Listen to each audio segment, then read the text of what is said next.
please.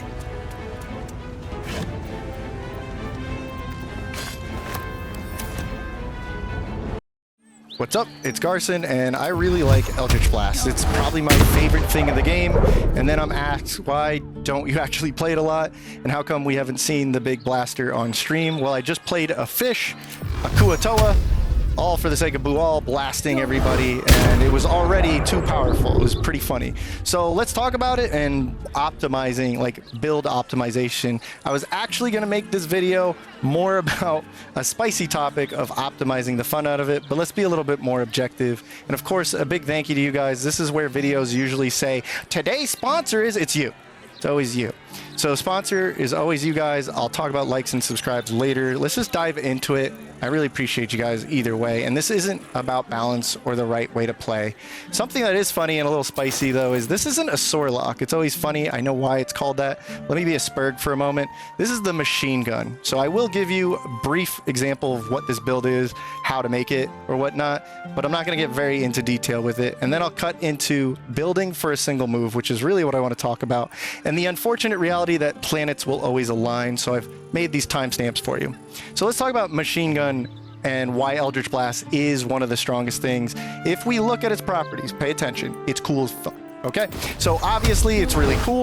It's my favorite move in the game from the beginning. Even now, I love it. But it is a cantrip. This means, more importantly, is that it doesn't use spell slots. It's a spell 0, right?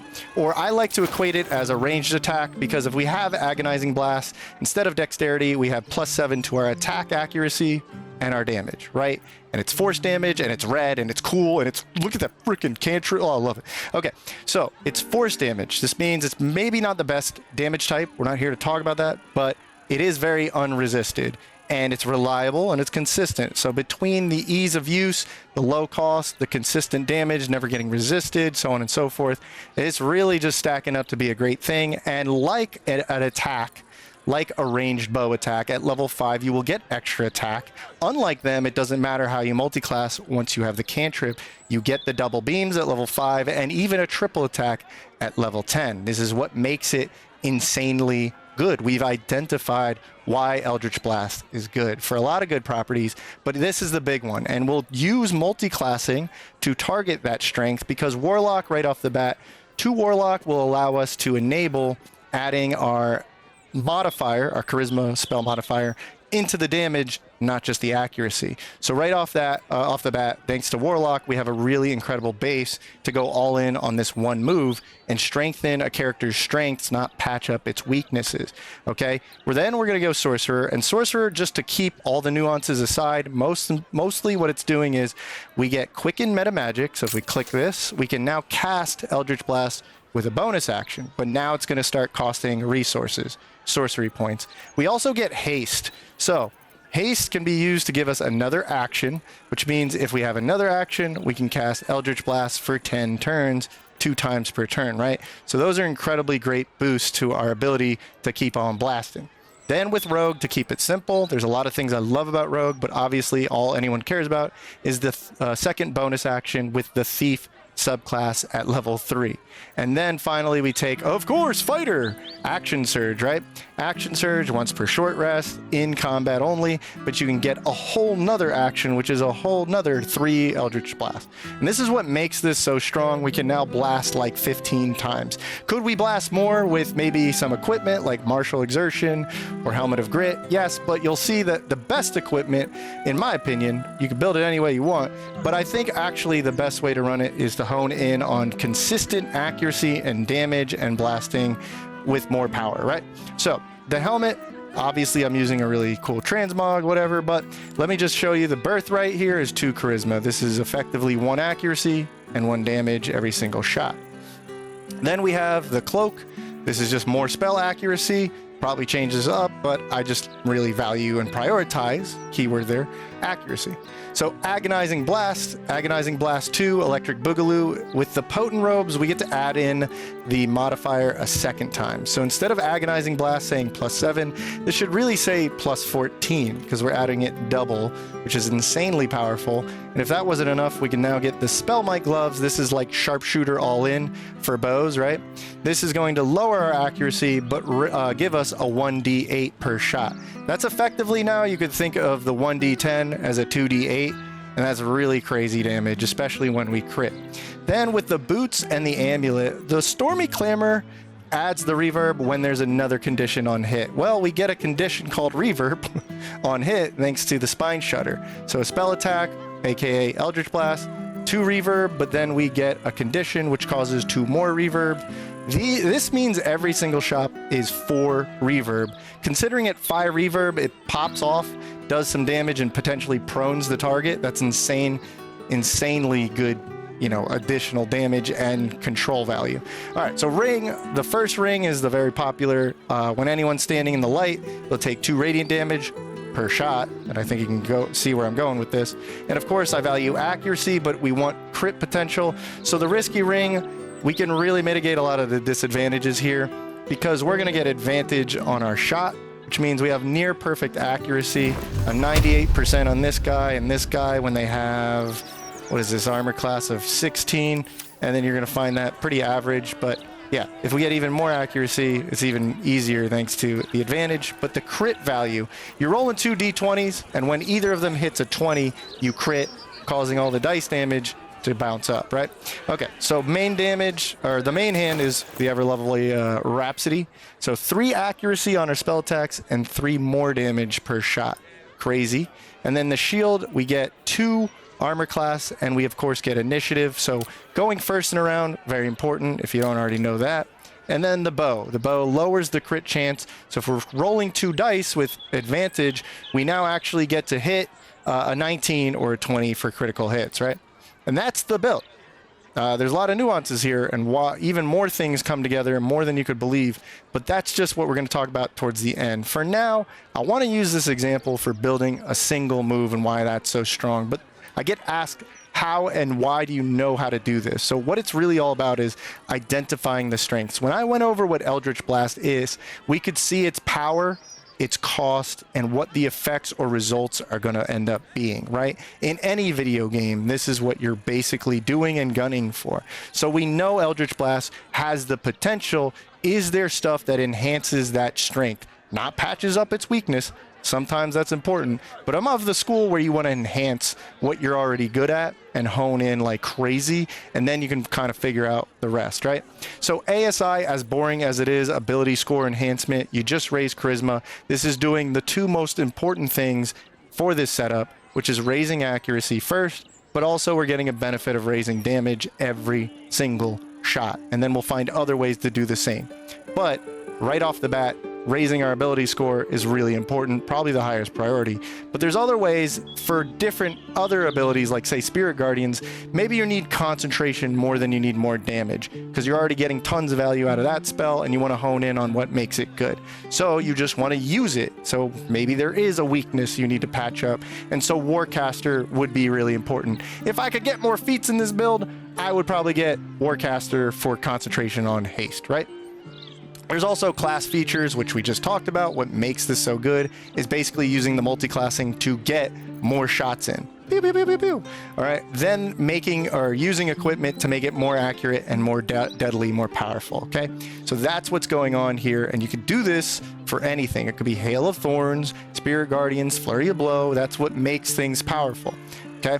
Then, of course, you're not a level 12 character. How many times, well, I'm not trying to throw shade here, be too spicy, but how many times I hear, not just from me, but other people, yeah, but I'm not level 12. I get that. Okay, but maybe this will help you, because if you prioritize after identifying what is good about it and what's going to strengthen it, you can then prioritize it and then add them in, and this is going to help leveling and your game progress, again, in anything, not just BG3.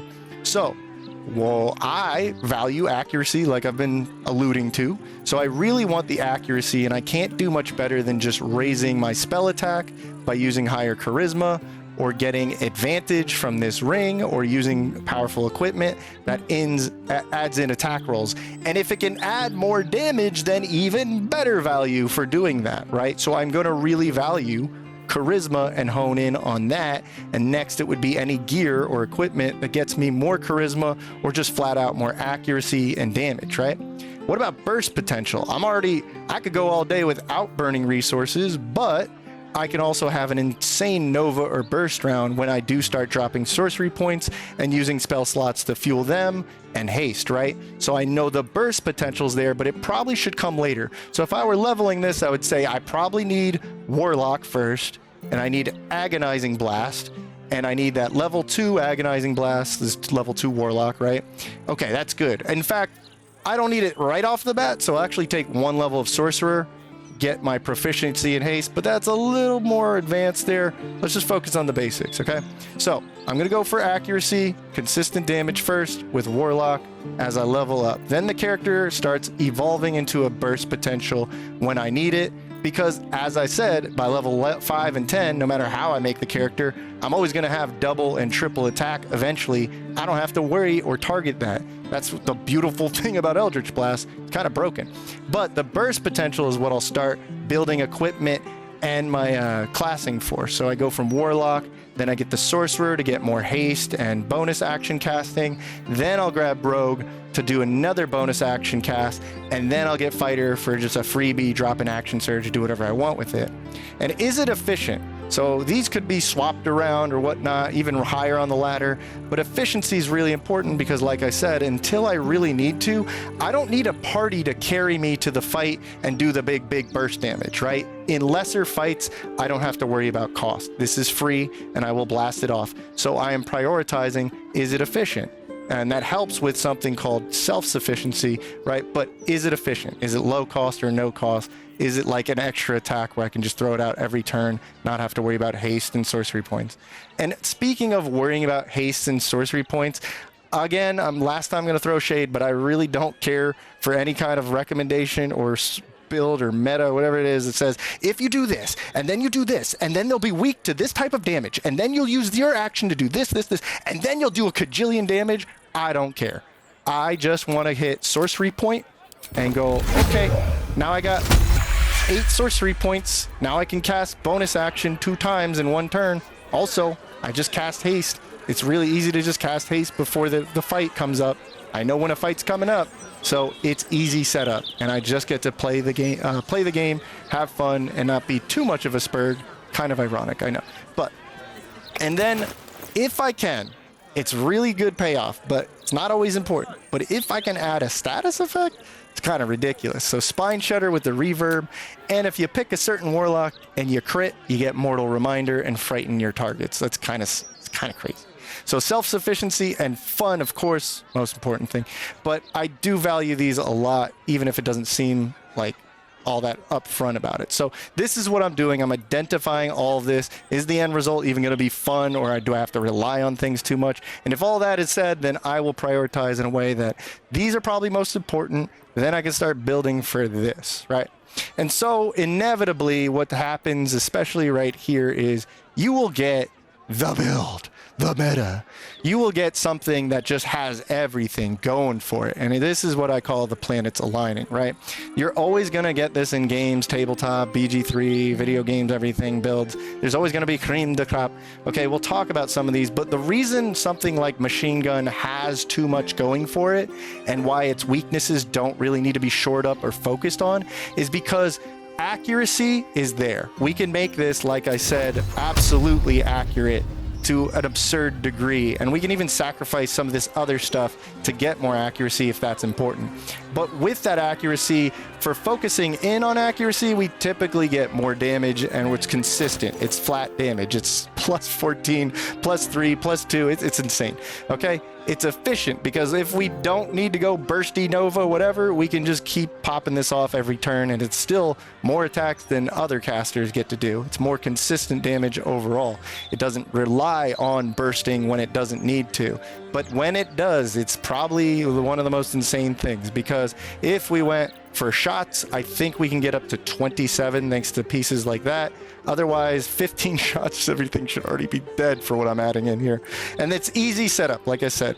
So it's easy to set up. It's self-sufficient. Sure, you have a million speed potions. Sure, somebody else can haste you. Great, you can make it even more powerful. I don't really care.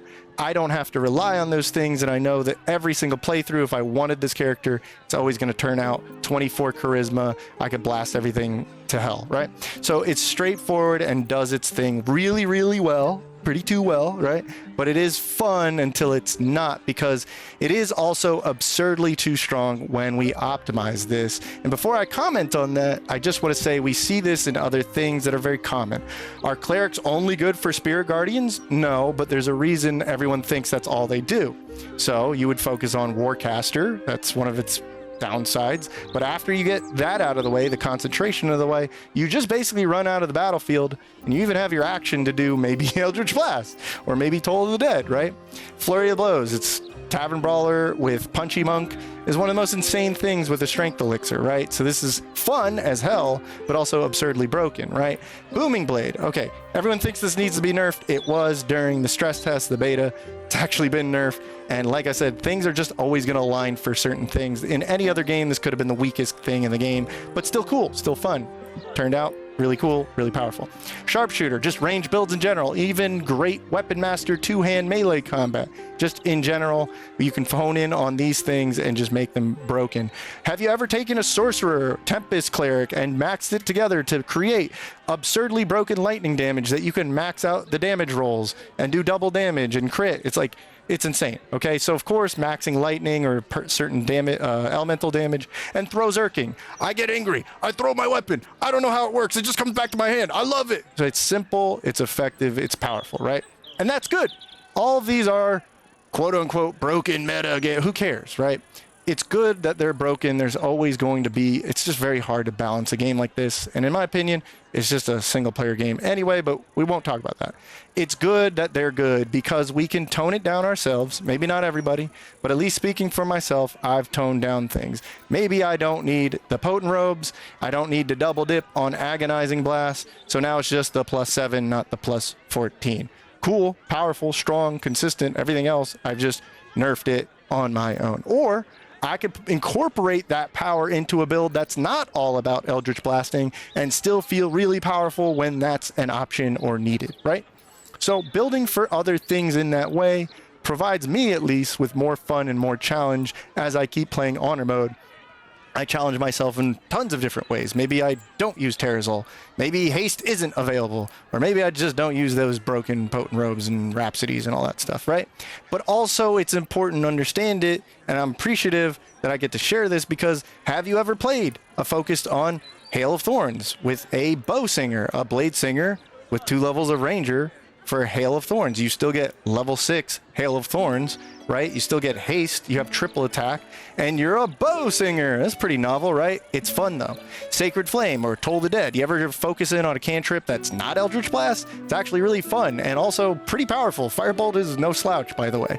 And again, they don't cost anything until you want them to for your bursty Nova round. Shocking Grasper. I've turned a sorceress into a fighter that uses Shocking Grasp as their weapon. They even get opportunity attacks with Shocking Grasp. How cool is that? They still get 2 attacks per turn thanks to haste, and they were a pure sorceress, no fighter or any of that involved. Necromancer, it's not ever going to be everybody's style or the strongest thing in the game, but that's because planets didn't align for them. Necromancer is a really rewarding gameplay if you've never played it before, but you again have to hone in on its strengths, which is summoning play, and how to enhance those and the tricks there. Poison? Poison sucks. Actually, it doesn't. Poison damage is really cool. It's probably not the best damage type, but one of my favorite multi-classes was a dual-wielding poison character that used poison spray effectively, and it was strong. It was cool. Eagle Dive, Dragoon Barian, something I'm going to play very soon, okay? We can use Barbarian and medium armor and jump in the sky and Eagle Dive. Is Eagle Dive worth giving up Booming Blade? Who cares? It's more fun. It's interesting. It's a character I've never played before, and I have to hone in on how to use this and what its strengths are and how to build that character.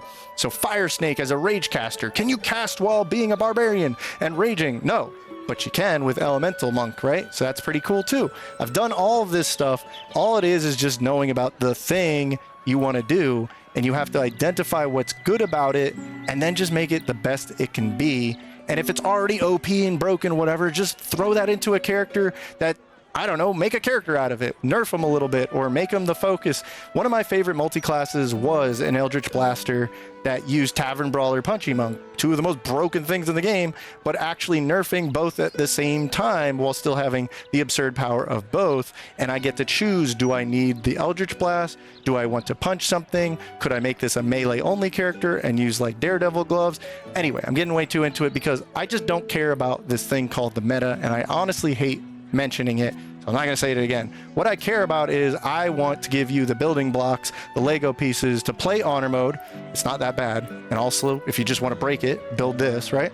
But there's just so many fun ways to play this game that even when I think, okay, I played the best, I need to play the rest. And I think everybody ends up finding that this is a rich multi-classing system. There's a lot of cool tools and kits that you can build a character out of. So maybe just once again, thank you. And hopefully I've inspired you to play honor mode and play it your way. But if you haven't yet, maybe check out some of these builds, discussion videos I leave in the pinned comments. Check out the video that's going to pop up here. But also, the best way to support the channel, if you could be so kind, is to drop in the stream, because that's where I'm playing cool stuff and using the stuff I'm showing and talking about, and I play it. I don't just theory craft it, I put it into the stream, and we have a hilarious time because I just built a fish Koatoa Eldritch Blaster that had no class, and I still made this thing broken, and it was hilarious, and I love it. It's probably going down as a legendary character, and it all happens right here in the stream. I have the best chat in the world because everybody just seems to throw out a member support gift membership there, but I won't speak for them. I just want to see you there because you guys are my sponsor. Always will be, and I really appreciate you guys watching. So I'll see you in the next one.